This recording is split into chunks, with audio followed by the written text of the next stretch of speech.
Terrorism, perennial challenge to be dealt with commitment. Kanishka bombing, it's always a reminder that this is a perennial challenge which needs to be dealt with a great deal of resolution and commitment overall. ਜਿਹੜਾ ਕਨਿਸ਼ਕਾ ਕਾਂਡ ਹੋਇਆ air India ਦੇ ਜਹਾਜ਼ ਦਾ, ਉਹ ਜਹਾਜ਼ Ireland ਦੇ ਸੀ ਤੇ ਉੱਪਰ ਜਦੋਂ ਹੈ ਉਹ ਬਲਾਸਟ ਹੁੰਦਾ ਹੈ ਤੇ ਉਹ ਆਇਰਲੈਂਡ ਦੇ ਵਿੱਚ ਹੀ ਜਾ ਕੇ ਉਸ ਤੇ ਪਾਣੀਆਂ ਦੇ ਵਿੱਚ ਸਮੁੰਦਰ ਦੇ ਐਟਲਾਂਟਿਕ ਦੇ ਹੀ ਡਿੱਗਿਆ ਸੀ। ਇਹ ਕਾਰਾ 에ਅਰ ਇੰਡੀਆ ਦਾ ਇਹਨਾਂ ਦੀ ਕਰਤੂਤ ਸੀ। ਸਿੱਧੇ ਤੌਰ ਤੇ ਮੰਗ ਹੋਣੀ ਚਾਹੀਦੀ ਹੈ ਕਿ ਇੰਟਰਨੈਸ਼ਨਲ ਇਨਵੈਸਟੀਗੇਸ਼ਨ ਹੋਣੀ ਚਾਹੀਦੀ ਹੈ air India the.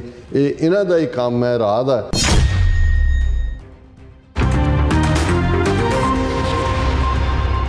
Viewers welcome back on program. So viewers ਗੱਲਬਾਤ ਕਰਨ ਜਾ ਰਹੇ ਹਾਂ ਕਿ ਭਾਰਤ ਦਾ ਵਿਦੇਸ਼ ਮੰਤਰੀ ਐਸ ਜੈ ਸ਼ੰਕਰ ਯੂਕੇ ਦੇ ਦੌਰੇ ਤੋਂ ਬਾਅਦ ਹੁਣ ਆਇਰਲੈਂਡ ਜਾ ਪਹੁੰਚਿਆ। ਉੱਥੇ ਉਸਨੇ 1985 ਦੇ 에ਅਰ ਇੰਡੀਆ ਹਾਦਸੇ ਦਾ ਖੂਬ ਜ਼ਿਕਰ ਕੀਤਾ, ਜਿਸ ਵਿੱਚ 329 ਬੇਗੁਨਾਹ ਲੋਕ ਜਿਹੜੇ ਮਾਰੇ ਗਏ ਸਨ। ਔਰ ਐਸ ਜੈ ਸ਼ੰਕਰ ਨੇ ਇਸ ਹਾਦਸੇ ਨੂੰ ਦਹਿਸ਼ਤਗਰਦੀ ਨਾਲ ਜੋੜਿਆ, ਜਦੋਂ ਕਿ ਇਹ ਕਾਰਾ ਖੁਦ ਭਾਰਤੀ ਖੁਫੀਆ ਏਜੰਸੀ ਰਾਹ ਦੀ ਸਾਜ਼ਿਸ਼ ਸੀ। ਸੋ ਇਸ ਬਾਰੇ ਆਪਾਂ ਗੱਲਬਾਤ ਕਰਨ ਜਾ ਰਹੇ ਹਾਂ। ਸੋ ਅਸੀਂ ਚਾਹਾਂਗੇ ਕਿ ਤੁਸੀਂ ਇਸੇ ਤਰ੍ਹਾਂ ਬਣੇ ਰਹਿਣਾ, ਦੇਖਣ ਸੁਣਨ ਲਈ ਐਂਡ ਲਿਖਣ ਲਈ ਤੁਹਾਡਾ ਸਭ ਦਾ ਬਹੁਤ ਬਹੁਤ ਧੰਨਵਾਦ। ਜੀ ਡਾਕਟਰ ਸਾਹਿਬ ਕੀ ਕਹਿਣਾ ਚਾਹੋਗੇ? ਦੇਖੋ, ਅਸੀਂ ਮਾਰਚ ਦੇ ਮਹੀਨੇ 'ਚ ਗੱਲ ਕਰ ਰਹੇ ਹਾਂ ਔਰ ਜੂਨ ਦਾ ਮਹੀਨਾ ਆਉਣ ਵਾਲਾ ਹੈ। ਔਰ ਜਿਹੜਾ ਇੱਕ ਬਹੁਤ ਦੁਖਦ ਹਾਦਸਾ, ਜਿੱਥੇ ਅਸੀਂ ਜੂਨ 84 ਨੂੰ ਯਾਦ ਕਰਦੇ ਹਾਂ, 40ਵੀਂ ਦੁਖਦ ਯਾਦ ਇਸ ਸਾਰੇ ਵਰ੍ਹੇ ਦੇ ਵਿੱਚ ਮਨਾਈ ਘੱਲੂਘਾਰਾ 84 ਦੀ, ਉੱਥੇ 1985 ਦਾ 에ਅਰ ਇੰਡੀਆ ਹਾਦਸਾ ਕਨਿਸ਼ਕਾ ਕਾਂਡ, ਜਿਸ ਦੇ ਵਿੱਚ 329 ਬੇਗੁਨਾਹ ਮੁਸਾਫਰ ਮਾਰੇ ਗਏ ਸੀ, ਉਸ ਨੂੰ 40 ਸਾਲ ਪੂਰੇ ਹੋ ਜਾਣੇ ਨੇ ਜੂਨ ਦੇ ਵਿੱਚ। ਔਰ ਇਸ ਦੇ ਉੱਤੇ ਕਿਉਂਕਿ ਇਸ 'ਚ ਕੋਈ ਦੋ ਰਾਵਾਂ ਨਹੀਂ ਨੇ ਕਿ ਇੰਡੀਅਨ ਸਿਸਟਮ ਔਰ ਉਹਨਾਂ ਨੇ ਵੀ ਇਸ ਨੂੰ ਦੇਖਿਆ ਹੋਣਾ ਕਿ ਉਹ ਫਸੇ ਹੋਏ ਨੇ ਟਰਾਂਸਨੈਸ਼ਨਲ ਰਿਪਰੈਸ਼ਨ 'ਚ ਵੀ। ਕੈਨੇਡਾ ਦੇ ਹਵਾਲੇ ਨਾਲ ਉਹਨਾਂ ਦਾ ਉਹ ਖੜਿੱਕੀ 'ਚ ਨੇ, ਅਮਰੀਕਾ 'ਚ ਵੀ ਨਿਖਿਲ ਗੁਪਤਾ ਔਰ ਉਹ ਸਾਰੇ ਜਿਹੜੇ ਪਾਰਟ ਚੱਲ ਹੀ ਰਹੇ ਨੇ। ਸੋ ਉਹ ਇਸ 40ਵੇਂ ਜਿਹੜਾ ਵਰ੍ਹਾ ਹੈ 에ਅਰ ਇੰਡੀਆ ਦਾ, ਉਸ ਨੂੰ ਕਾਫੀ ਉਭਾਰਨਗੇ ਔਰ ਉਸ ਨੂੰ ਖਾਲਿਸਤਾਨੀ ਦਹਿਸ਼ਤਗਰਦੀ ਜਾਂ ਸਿੱਖ ਦਹਿਸ਼ਤਗਰਦੀ ਦੇ ਨਾਲ ਜੋੜ ਕੇ ਦੇਖਣ ਦੀ ਕੋਸ਼ਿਸ਼ ਕਰਨਗੇ। ਹਾਲਾਂਕਿ ਮੈਂ ਜਿਹੜੀ ਕੈਨੇਡੀਅਨ ਬ੍ਰੌਡਕਾਸਟਿੰਗ ਕਾਰਪੋਰੇਸ਼ਨ ਵੱਲੋਂ ਵੀ ਇਸ ਮੌਕੇ ਦੇ ਉੱਤੇ ਜਿਹੜਾ ਇੱਕ ਡਾਕੂਮੈਂਟਰੀ ਜਿਹੜੀ ਹੈ ਬਣਾਈ ਜਾ ਰਹੀ ਹੈ ਜਾਂ ਬਣਾਈ ਜਾਣੀ ਹੈ, ਉਹਨਾਂ ਦਾ ਉੱਤੇ ਵੀ ਮੈਂ ਇਹ ਸਮਝਦਾ ਕਿ ਵੀ ਸੱਚ ਬਾਹਰ ਆਉਣਾ ਚਾਹੀਦਾ। ਇਹ ਹਰ ਇੱਕ ਦੀ ਕੋਸ਼ਿਸ਼ ਹੈ ਔਰ ਇਹਦੇ 'ਚ ਵੀ ਕੋਈ ਸ਼ੱਕ ਨਹੀਂ ਹੈ ਕਿ 에ਅਰ ਇੰਡੀਆ ਕੇਸ ਦੇ ਵਿੱਚ ਜਿਨ੍ਹਾਂ ਨੂੰ ਜਦੋਂ ਕਿ ਸਿੱਖ ਕੌਮ ਨੂੰ ਇਹਨਾਂ ਨੇ ਟਾਰਗੇਟ ਕਰਦਿਆਂ, ਨਿਸ਼ਾਨਾ ਬਣਾਉਂਦਿਆਂ, ਜਿਹੜੇ ਸਿੱਖ ਚਿਹਰਿਆਂ ਨੂੰ ਅਦਾਲਤਾਂ ਦੇ ਵਿੱਚ ਘੜੀਸਿਆ, ਤਲਵਿੰਦਰ ਸਿੰਘ ਪਰਮਾਰ ਤਾਂ ਭਾਰਤ ਦੇ ਵਿੱਚ ਇਹਨਾਂ ਦੀ ਹਿਰਾਸਤ ਦੇ ਵਿੱਚ ਉਹਨਾਂ ਨੂੰ ਟਾਰਚਰ ਕਰਕੇ ਮਾਰਿਆ ਗਿਆ ਔਰ ਉਹ ਕੈਨੇਡੀਅਨ ਸਿਟੀਜ਼ਨ ਸਨ। ਪਰ ਕਿਉਂਕਿ ਔਰ ਰਿਪਦਮਨ ਸਿੰਘ ਮਲਿਕ, ਜਿਨ੍ਹਾਂ ਨੂੰ ਹਰਦੀਪ ਸਿੰਘ ਨਿੱਜਰ ਦੇ ਮਰਡਰ ਤੋਂ 1 ਸਾਲ ਪਹਿਲਾਂ ਜਿਹੜਾ ਹੈ ਉਹ ਇਵੇਂ ਹੀ ਗੋਲੀਆਂ ਮਾਰ ਕੇ ਜਿਹੜਾ ਹੈ ਕੀਤਾ ਗਿਆ, ਜੋ ਏਜੰਸੀਆਂ ਦਾ ਕੰਮ ਹੁੰਦਾ ਹੈ। ਇਹ ਰਿਪਦਮਨ ਸਿੰਘ ਮਲਿਕ ਆਲਰੇਡੀ ਜਿਹੜੇ ਨੇ ਉਹ ਆਪਣੀ ਜੇਲ੍ਹ 'ਚੋਂ ਬਾਹਰ ਆ ਕੇ ਐਕਵਿਟ ਹੋ ਕੇ ਇੰਡੀਅਨ ਸਿਸਟਮ ਦੇ ਨਾਲ ਦੁਬਾਰਾ ਰਾਬਤੇ 'ਚ ਸਨ। ਭਾਰਤ ਵੀ ਗਏ, ਉੱਥੇ ਅਜੀਤ ਡੋਵਲ ਦੇ ਨਾਲ ਵੀ ਮੁਲਾਕਾਤ, ਮੀਡੀਆ 'ਚ ਵੀ ਉਹਨਾਂ ਨੇ ਖਾਲਿਸਤਾਨ ਬਾਰੇ ਨਾ ਪੱਖੀ ਗੱਲਾਂ ਕੀਤੀਆਂ ਔਰ ਵਾਪਸ ਜਿਵੇਂ ਹਮੇਸ਼ਾ ਹੁੰਦਾ ਹੈ ਕਿ ਵੀ ਜਿਹਨੂੰ ਉਹਨਾਂ ਨੇ ਇਸਤੇਮਾਲ ਕਰਨਾ ਹੈ ਉਸ ਨੂੰ ਫਿਰ ਜਿਹੜਾ ਹੈ ਉਹ ਡੰਪ ਵੀ ਕਰਨਾ। ਅੱਜ ਜਦੋਂ ਅਸੀਂ ਇਹ ਗੱਲ ਕਰ ਰਹੇ ਹਾਂ, ਅਸੀਂ ਇਹ ਵੀ ਦੱਸ ਦਈਏ ਕਿ ਰਿਪਦਮਨ ਸਿੰਘ ਮਲਿਕ ਨੂੰ ਮਾਰਨ ਵਾਲੇ ਜਿਹੜੇ 2 ਕਾਤਲ ਸੀ, ਇੱਕ ਨੂੰ ਤਾਂ ਪਹਿਲਾਂ ਸਜ਼ਾ ਹੋਈ ਸੀ ਅਸੀਂ, ਔਰ ਦੂਸਰੇ ਨੂੰ ਜਿਹਨੇ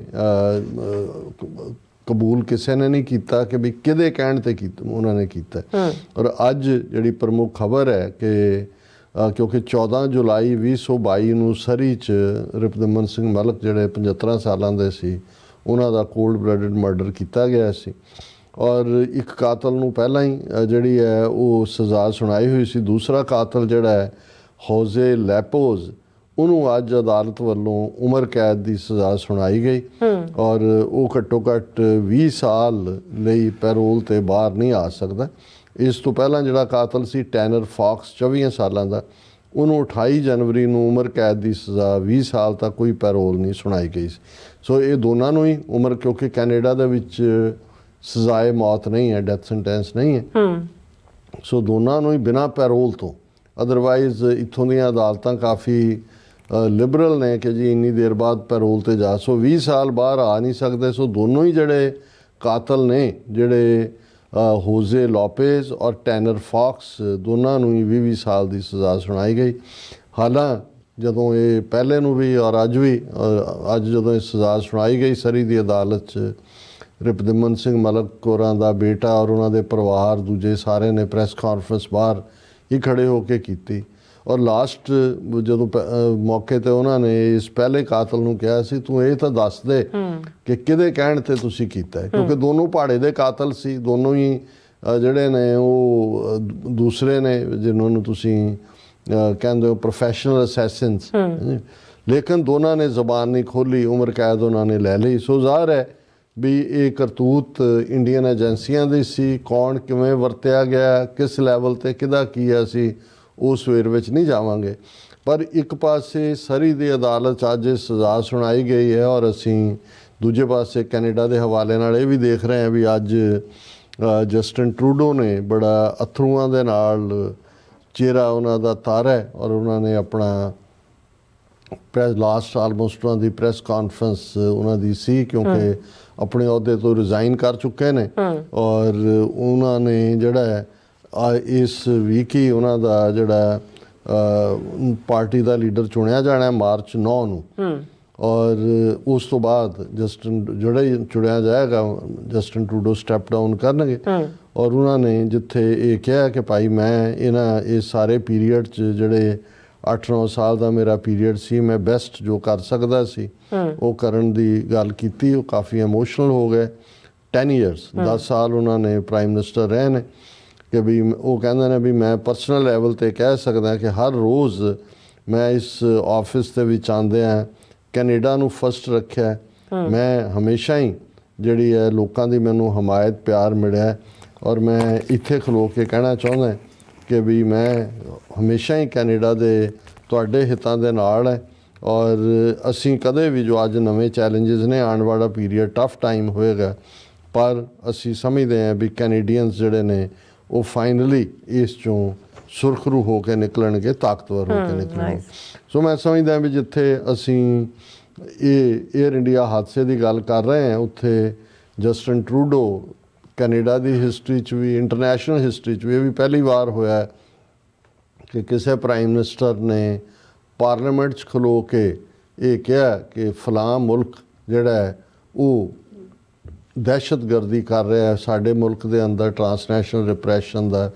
ਔਰ ਜਿਵੇਂ 6 ਉੱਚ ਅਹੁਦੇਦਾਰ ਜਿਨ੍ਹਾਂ 'ਚ ਉਹਨਾਂ ਦਾ ਹਾਈ ਕਮਿਸ਼ਨਰ ਵੀ ਇੰਡੀਆ ਦਾ, ਉਹਨੂੰ ਸਿੱਧੇ ਤੌਰ 'ਤੇ ਕਤਲਾਂ ਲਈ ਜ਼ਿੰਮੇਵਾਰ ਦੱਸਦੇ ਆ ਸਿੱਖਾਂ ਦੇ ਮੁਲਕ 'ਚੋਂ ਕੱਢਿਆ ਗਿਆ। ਔਰ ਜਿਵੇਂ ਜਸਟਿਨ ਟਰੂਡੋ ਨੇ ਅੱਡੀ ਕੱਢ ਕੇ, ਔਰ ਠੀਕ ਸਾਡੇ ਵੀਰ ਰਾਜਵਿੰਦਰ ਸਿੰਘ, ਉਹਨਾਂ ਨੇ ਕੱਲ੍ਹ 'ਚ ਉਹਨਾਂ ਨੂੰ ਜਥੇਦਾਰ ਟਰੂਡੋ ਕਿਹਾ ਸੀ। ਸੋ ਅਸੀਂ ਜਦੋਂ ਏਅਰ ਇੰਡੀਆ ਦੇ ਹਾਦਸੇ ਦੀ ਗੱਲ ਵੀ ਕਰ ਰਹੇ ਹਾਂ, ਕਾਸ਼ ਜਿਹੜਾ ਇਹ ਸਾਰਾ ਪੀਰੀਅਡ, ਆਉਣ ਵਾਲਾ ਪੀਰੀਅਡ ਵੀ ਜਸਟਿਨ ਟਰੂਡੋ ਦਾ ਹੁੰਦਾ, ਪਰ ਵਿਦਨ ਸਿਸਟਮ ਇਹਦੇ 'ਚ ਕੋਈ ਸ਼ੱਕ ਨਹੀਂ ਹੈ ਕਿ ਜਸਟਿਨ ਟਰੂਡੋ ਨੇ ਆਰਥਿਕ ਕਾਰਨਾਂ ਕਰਕੇ ਜੋ ਕੈਨੇਡਾ ਦੇ ਵਿੱਚ ਥੋੜ੍ਹਾ ਜਿਹਾ ਇਕਨੋਮਿਕਲ ਪਾਰਟ ਹੋਇਆ, ਅਨਪੋਪੂਲਰ ਹੋਏ। ਪਰ ਜਿਵੇਂ ਪਿਛਲੇ ਇਹਨਾਂ ਦਿਨਾਂ ਦੇ ਵਿੱਚ ਜਦੋਂ ਕੈਨੇਡਾ ਦੇ ਉੱਤੇ ਟੈਰਿਫ ਲਾਉਣ ਦੀ ਗੱਲ ਆਈ, ਜਿਵੇਂ ਉਹਨਾਂ ਨੇ ਬਰੇਵਲੀ ਜਿਹੜਾ ਕੈਨੇਡਾ ਦੇ ਪੱਖ ਨੂੰ ਦੁਨੀਆ ਸਾਹਮਣੇ ਰੱਖਿਆ, ਉਹਨੇ ਕੈਨੇਡੀਅਨਸ ਦੀ ਐਡਮੀਰੇਸ਼ਨ ਇੱਕ ਵਾਰੀ ਫਿਰ ਜਿੱਤੀ ਹੈ। ਸੋ ਡਿਸਗ੍ਰੇਸ ਹੋ ਕੇ ਨਹੀਂ ਜਾ ਰਹੇ, ਵਿਦ ਆਨਰ ਐਂਡ ਗ੍ਰੇਸ ਹੀ ਜਾ ਰਹੇ ਨੇ। ਔਰ ਇਹ ਸਾਰੇ 'ਚ ਅਸੀਂ ਸਮਝਦੇ ਹਾਂ ਵੀ ਸਿੱਖ ਕੌਮ ਵੀ ਉਹਨਾਂ ਨੂੰ ਯਾਦ ਵੀ ਰੱਖੇਗੀ, ਮਿਸ ਵੀ ਕਰੇਗੀ। ਔਰ ਕਿਉਂਕਿ ਇਹ ਜਿੱਥੇ ਲਿਆ ਕੇ ਉਹਨਾਂ ਨੇ ਇੰਡੀਆ ਨੂੰ ਖੜਾ ਕਰ ਦਿੱਤਾ ਐਜ਼ ਏ ਰੋਗ ਸਟੇਟ, ਹੁਣ ਇੰਡੀਆ ਉਹਦੇ 'ਚੋਂ ਗਿਗਲ ਆਊਟ ਕਰਨ ਦੀ ਕੋਸ਼ਿਸ਼ ਕਰ ਰਿਹਾ, ਕਿਉਂਕਿ ਪਹਿਲਾਂ ਤਾਂ ਉਹਨਾਂ ਨੇ ਟਰੂਡੋ ਨੂੰ ਹੀ ਜਿਹੜਾ ਉਹ ਡੀਫੇਮ ਕਰਨ ਦੀ ਕੋਸ਼ਿਸ਼ ਕੀਤੀ, ਉਹਦੀ ਕਿਰਦਾਰਕੁਸ਼ੀ ਕੀਤੀ। ਪਰ ਇਸ 'ਚ ਕੋਈ ਦੋ ਰਾਵਾਂ ਨਹੀਂ ਨੇ ਕਿ ਇੰਡੀਆ ਘੜਿੱਕੀ 'ਚ ਫਸਿਆ। ਟਰੰਪ ਨੇ ਵੀ ਉਹਨਾਂ ਨੂੰ ਟੈਰਿਫ ਕਿੰਗ ਔਰ ਦੂਸਰਾ ਤੀਸਰਾ ਕਹਿ ਕੇ ਰਗੜੇ ਦੇਣੇ ਸ਼ੁਰੂ ਕੀਤੇ ਹੋਏ ਨੇ। ਔਰ ਇਹ ਵਿਦਨ ਕੰਟਰੀ ਤਾਂ ਇਹ ਨਾ ਆਪਣੇ ਮੀਡੀਆ ਨੂੰ ਫੇਸ ਕਰ ਸਕਦੇ ਨੇ, ਐਸ ਜੈ ਸ਼ੰਕਰ ਤੇ ਮੋਦੀ, ਨਾ ਲੋਕਾਂ ਨੂੰ ਫੇਸ ਕਰ ਸਕਦੇ ਨੇ। ਉਹ ਬਾਹਰ ਹੀ ਦੌੜੇ ਹੋਏ ਨੇ। ਮੋਦੀ ਹੁਣ ਮੌਰੀਸ਼ੀਅਸ ਜਾ ਰਿਹਾ ਹੈ, ਜੈ ਸ਼ੰਕਰ ਇੱਕ ਹਫ਼ਤੇ ਤੋਂ ਯੂਕੇ 'ਚ ਬੈਠਾ ਸੀ, ਹੁਣ ਅੱਗੇ ਆਇਰਲੈਂਡ ਪਹੁੰਚ ਗਿਆ।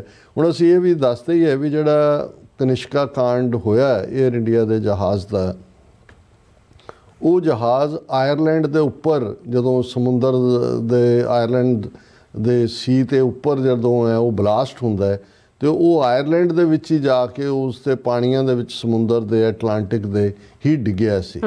ਇਸ ਲਈ ਈਵਨ ਉਹਨਾਂ ਨੇ ਆਇਰਲੈਂਡ 'ਚ ਇੱਕ ਛੋਟੀ ਜਿਹੀ ਸਿਲ ਵੀ ਲਾਈ ਹੋਈ ਹੈ। ਉਹਨਾਂ ਦਾ ਇੱਕ ਪਿੰਡ ਹੈ ਅਖਾਕਿਸਤਾ, ਉੱਥੇ ਉਹਨਾਂ ਨੇ ਕਮੈਮੋਰੇਟਿਵ ਪਲੈਕ ਲਾਈ ਹੋਈ ਹੈ ਜਿਹੜੀ 329 ਵਿਕਟਮਸ 328 ਨਹੀਂ 329 ਵਿਕਟਮਸ ਨੂੰ ਕਨਿਸ਼ਕਾ ਬੋmbਿੰਗ ਦੇ ਉਹਨੂੰ ਯਾਦ ਕਰਦਾ।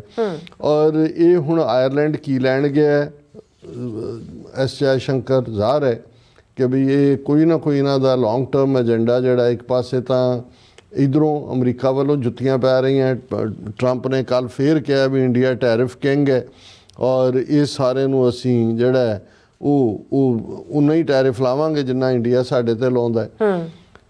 ਯੂਕੇ ਦੇ ਵਿੱਚ ਜਿਵੇਂ ਐਸ ਜੈ ਸ਼ੰਕਰ ਦਾ ਖਾਲਿਸਤਾਨੀ ਸਵਾਗਤ ਹੋਇਆ, ਉਹ ਸਾਡਾ ਕੱਲ ਦਾ ਸੈਗਮੈਂਟ ਕਾਫੀ ਸਰਾਹਿਆ ਗਿਆ, ਸਾਰੇ ਪਾਸੇ ਉਸ ਦੀ ਚਰਚਾ ਵੀ ਹੋਈ ਔਰ ਉਹਦੇ ਤੇ ਇੰਡੀਆ ਇੰਨਾ ਕੁ ਬੌਂਦਲਿਆ ਵੀ ਉਹਨਾਂ ਨੇ ਉਹਨਾਂ ਦੇ ਹਾਈ ਕਮਿਸ਼ਨਰ ਨੂੰ ਦਿੱਲੀ 'ਚ ਸੱਦ ਕੇ ਸੰਮਣ ਕਰਕੇ ਪ੍ਰੋਟੈਸਟ ਕੀਤਾ। ਅੱਜ ਇਹਨਾਂ ਦਾ ਇਹ ਇੱਕ ਬਿਆਨ ਵੀ ਹੈ ਕਿ ਲਾਇਸੈਂਸ ਅਕੋਰਡਿੰਗ ਟੂ ਸੱਚ forces in UK India on Jai Shankar security breach. India ਨੇ ਕਿਹਾ ਵੀ ਇਹ ਇੰਗਲੈਂਡ ਵਾਲੇ ਰੋਕਦੇ ਕਿਉਂ ਨਹੀਂ ਕਿ ਖਾਲਿਸਤਾਨੀਆਂ ਨੂੰ ਇਹਨਾਂ ਨੇ ਕੋਈ ਲਾਇਸੈਂਸ ਦਿੱਤਾ ਹੋਇਆ ਵੀ ਇਹ ਜਿੱਥੇ ਚਾਹਣ ਜਾ ਸਕਦੇ ਨੇ। ਬਿਲਕੁਲ ਖਾਲਿਸਤਾਨ ਦਾ ਲਾਇਸੈਂਸ ਕੀ, ਉਹ ਤਾਂ ਬਾਕੀਆਂ ਨੂੰ ਤਾਂ ਲਾਇਸੈਂਸ ਦਿਖਾਉਣਾ ਪੈਂਦਾ, ਅਸੀਂ ਤਾਂ ਸਾਹਮਣੇ ਨਜ਼ਰ ਆ ਜਾਂਦੇ ਕਿ ਵੀ ਸਾਡੇ ਕੋਲ ਲਾਇਸੈਂਸ ਹੈ ਵੀ ਅਸੀਂ ਜਿੱਥੇ ਤੁਸੀਂ ਜਾਣਾ ਉੱਥੇ ਤੁਹਾਨੂੰ ਜਿਹੜਾ ਹੈ ਉਹ ਝੰਡੇ ਵੀ ਦਿਖਾਣੇ ਨੇ ਖਾਲਿਸਤਾਨ ਦੇ ਤੇ ਤੁਹਾਡਾ ਜਿਹੜਾ ਉਹ ਤਿਰੰਗੇ ਦੀ ਲੀਰ ਹੈ ਉਹ ਵੀ ਪੈਰਾਂ ਥੱਲੇ ਰੋਲਣੀ ਹੈ। ਸੋ ਇੱਕ ਪਾਸੇ ਤਾਂ ਇਹ ਯੂਕੇ ਤੋਂ ਹੀ ਫਰਸਟ੍ਰੇਟ ਹੋ ਕੇ ਨਿਕਲੇ ਕਿ ਭਾਈ ਉੱਥੇ ਹੋਇਆ ਤੇ ਆਇਰਲੈਂਡ 'ਚ ਜੋ ਜਾ ਕੇ ਉਹਨੇ ਉੱਥੇ ਯੂਨੀਵਰਸਿਟੀ ਸਟੂਡੈਂਟਸ ਔਰ ਦੂਸਰਿਆਂ ਨੂੰ ਵੀ ਇਸ ਵੇਲੇ 13,000 ਇੰਡੀਅਨ ਸਟੂਡੈਂਟ ਜਿਹੜਾ ਹੈ ਉਹ ਆਇਰਲੈਂਡ ਦੀਆਂ ਯੂਨੀਵਰਸਿਟੀਆਂ ਦੇ ਵਿੱਚ ਪੜ੍ਹਦਾ ਤੇ ਉੱਥੇ ਉਹਨੇ ਕਿਹਾ ਜੀ ਕਿ terrorism perennial challenge to be dealt with commitment, ਕਿ ਜੀ ਇਹ ਦਹਿਸ਼ਤਗਰਦੀ ਬਹੁਤ ਵੱਡਾ ਚੈਲੰਜ ਹੈ, ਇਸ ਨੂੰ ਅਸੀਂ ਜਿਹੜਾ ਉਹ ਬੜੀ ਪੇਸ਼ੈਂਸ ਦੇ ਨਾਲ ਜਿਹੜਾ ਔਰ ਕਮਿਟਮੈਂਟ ਦੇ ਨਾਲ ਇਹਦੇ ਨਾਲ ਨਜਿੱਠਿਆ ਜਾ ਸਕਦਾ ਹੈ। ਔਰ ਉਹ ਆਇਰਿਸ਼ ਰਿਸਰਚ ਇੰਸਟੀਟਿਊਸ਼ਨ ਹੈ ਉਸ India's view on the world terrorism ਇਸ ਦੇ ਉੱਤੇ ਉਹ ਬੋਲ ਰਿਹਾ ਔਰ ਇਹ ਫਿਰ ਉਹਨੇ ਉਹਦੇ 'ਚ ਕਿਹਾ ਬੋਲਦੇ ਆ ਕਿ ਜੀ ਇੱਥੇ ਤਾਂ ਜਿਹੜਾ ਵਿਲੇਜ ਹੈ ਤੁਹਾਡੇ ਜਿੱਥੇ ਪਲੈਕ ਲੱਗੀ ਹੋਈ ਹੈ ਇਹ ਕਨਿਸ਼ਕਾ ਬੋmbਿੰਗ ਜਿਹੜੀ ਹੈ ਆਪਣੇ it's always A reminder that this is a perennial challenge which needs to be dealt with a great deal of resolution and commitment overall ਕਿ ਜੀ ਅਸੀਂ ਤਾਂ ਉਸ ਦਾ ਸ਼ਿਕਾਰ ਹੈ ਜੀ। ਆ ਦੇਖੋ ਤੁਹਾਡੇ ਕੋਸਟ ਦੇ ਉੱਤੇ ਹੀ ਇਹ ਹਾਦਸਾ ਹੋਇਆ ਸੀ ਔਰ ਇਸ ਤੋਂ ਵੱਡੀ ਹੋਰ ਦਹਿਸ਼ਤਗਰਦੀ ਕੀ ਹੋ ਸਕਦੀ ਹੈ। ਸੋ ਅਸੀਂ ਸਮਝਦੇ ਹਾਂ ਕਿ ਵੀ ਇਸ ਨੂੰ ਜਿਹੜਾ ਉਹਨੇ ਇਸ ਤੋਂ ਬਾਅਦ ਬੈਲਫਾਸਟ ਜਾਣਾ ਹੈ, ਡਬਲਿਨ ਵੀ ਜਾ ਕੇ ਗੱਲ ਕੀਤੀ। ਸੋ ਇਹ ਕਿਉਂਕਿ ਅਮਰੀਕਾ ਨੇ ਜਿਹੜਾ ਇਹਨਾਂ ਨੂੰ ਪੂਰਾ ਮਰੋੜਿਆ ਹੋਈ ਹੈ ਇਹਨਾਂ ਦੀ ਬਾਂਹ ਟੈਰਿਫ ਦੇ ਮੁੱਦੇ ਤੇ, ਪਲੱਸ ਅਡਾਨੀ ਦਾ ਕੇਸ ਹੋਏ ਜਾਂ ਨਿਖਿਲ ਗੁਪਤਾ ਦਾ ਹੋਏ ਕੋਈ ਰਾਹਤ ਨਹੀਂ। ਜਸਟਿਨ ਟਰੂਡੋ ਨੇ ਅਖੀਰ ਤੱਕ ਜਿਹੜਾ ਇਹਨਾਂ ਤੇ ਦਬਾਅ ਬਣਾ ਕੇ ਰੱਖਿਆ ਕਿ ਭਾਈ ਔਰ ਕੋਈ ਟ੍ਰੇਡ ਮਿਸ਼ਨ ਵੀ ਕੈਂਸਲ ਕਰਤਾ, ਕੋਈ ਰਾਹਤ ਨਹੀਂ ਦਿੱਤੀ। ਸੋ ਹੁਣ ਮੈਨੂੰ ਇਹ ਲੱਗਦਾ ਕਿ ਵੀ ਇਹ ਸਾਡੇ ਲਈ ਇਹ ਅਹਿਮੀਅਤ ਵਾਲਾ ਹੋਏਗਾ ਕਿ ਇਸ ਵਰੇ 'ਚ ਸਾਨੂੰ ਬਿਲਕੁਲ ਬਾਹਰ ਨਿਕਲ ਕੇ, ਮੇਰਾ ਇਹਦੇ ਬਾਰੇ ਮੇਰੀ ਹਮੇਸ਼ਾ ਇਹ ਬਿਲਕੁਲ ਕਲੀਅਰ ਰਾਏ ਰਹੀ ਹੈ ਕਿ ਇਹ ਕਾਰਾ ਏਅਰ ਇੰਡੀਆ ਦਾ ਇਹਨਾਂ ਦੀ ਕਰਤੂਤ ਸੀ। ਹੁਣ ਤਾਂ ਸਾਹਮਣੇ ਆ ਗਿਆ 193 ਸਫੇ ਦੀ ਜਸਟਿਸ ਹੋਗ ਰਿਪੋਰਟ ਵੀ। ਸੌਫਟ ਟਾਰਗੇਟ ਵਾਲਿਆਂ ਨੇ ਤਾਂ ਪਹਿਲਾਂ ਹੀ ਜਿਹੜਾ ਉਹ ਟੋਰਾਂਟੋ ਸਟਾਰ ਔਰ ਗਲੋਬ ਐਂਡ ਮੇਲ ਦੇ ਜਿਹੜੇ ਰਿਪੋਰਟਰਸ ਨੇ ਉਹਨਾਂ ਨੇ ਪਹਿਲਾਂ ਹੀ ਕਨਕਲੂਡ ਕੀਤਾ ਸੀ ਵੀ ਇਹਨਾਂ ਦਾ ਕੰਮ ਹੈ। ਸੋ ਸਾਨੂੰ ਖੁੱਲ੍ਹ ਕੇ ਇਸ 40ਵੇਂ ਵਰ੍ਹੇ 'ਚ ਵੀ ਜਦੋਂ ਕਿ ਇਹ ਦਿਨ ਆ ਰਹੇ ਨੇ ਸਾਨੂੰ ਕੰਡੈਮ ਤਾਂ ਅਸੀਂ ਕਰਨਾ ਹੀ ਕਰਨਾ ਹੈ, ਪਰ ਇਹਨੂੰ ਸਿੱਧੇ ਤੌਰ ਤੇ ਮੰਗ ਹੋਣੀ ਚਾਹੀਦੀ ਹੈ ਕਿ ਇੰਟਰਨੈਸ਼ਨਲ ਇਨਵੈਸਟੀਗੇਸ਼ਨ ਹੋਣੀ ਚਾਹੀਦੀ ਹੈ ਏਅਰ ਇੰਡੀਆ ਦੀ। ਇਹ ਇਹਨਾਂ ਦਾ ਹੀ ਕੰਮ ਹੈ, ਰਾਹ ਦਾ। ਔਰ ਇਸ ਸਾਰੇ ਨੂੰ ਹੀ ਉਹਨਾਂ ਨੇ ਜਿਹੜਾ 40 ਸਾਲਾਂ ਤੋਂ ਸਿੱਖਾਂ ਦੇ ਖਿਲਾਫ ਇੰਟਰਨੈਸ਼ਨਲ ਟੈਰਰਿਜ਼ਮ ਕਰ ਹੀ ਰਹੇ ਸੀ, ਹੁਣ ਇਹਨਾਂ ਨੇ ਈਵਨ ਕੈਨੇਡੀਅਨ ਔਰ ਅਮਰੀਕਨ ਸਿਟੀਜ਼ਨਸ ਨੂੰ ਜਿਵੇਂ ਟਰਾਂਸਨੈਸ਼ਨਲ ਰਿਪਰੈਸ਼ਨ ਦਾ ਸ਼ਿਕਾਰ ਬਣਾਇਆ ਦੇ ਤਾਂ ਸਬੂਤ ਨੇ। ਬਾਕੀ ਨਿਖਿਲ ਗੁਪਤੇ ਦਾ ਕੇਸ ਵੀ ਟਰਾਇਲ 'ਚ ਜਾਏਗਾ ਤੇ ਜੇ ਉਹਦੇ 'ਚ ਕੋਈ ਹੋਰ ਸਬੂਤ ਵੀ ਜਿਹੜੇ ਅਮਰੀਕਨ ਏਜੰਸੀਆਂ ਕੋਲ ਨੇ ਉਹ ਨਿਕਲ ਕੇ ਸਾਹਮਣੇ ਆਏ ਤਾਂ ਫਿਰ ਇਹਨਾਂ ਦਾ ਰੋਗ ਚਿਹਰਾ ਤਾਂ ਜੋ ਸਾਹਮਣੇ ਹੈ ਹੀ ਹੈ। ਖਾਲਿਸਤਾਨ ਦੀ ਗੱਲ ਵੀ ਜਿਹੜੀ ਹੈ ਉਹ ਅਗਲੇ ਪੜਾਅ ਤੱਕ ਜਾਏਗੀ। ਜੀ ਡਾਕਟਰ ਸਾਹਿਬ ਤੁਹਾਡਾ ਬਹੁਤ ਬਹੁਤ ਸ਼ੁਕਰੀਆ। ਸੋ ਥਲੇ ਬ੍ਰੇਕ ਵਿਊਅਰਸ ਤੁਸੀਂ ਇਸੇ ਤਰ੍ਹਾਂ ਬੜੇ ਰਹਿਣਾ, ਮਿਲਦੇ ਹਾਂ ਛੋਟੇ ਜਿਹੇ ਬ੍ਰੇਕ ਤੋਂ ਬਾਅਦ।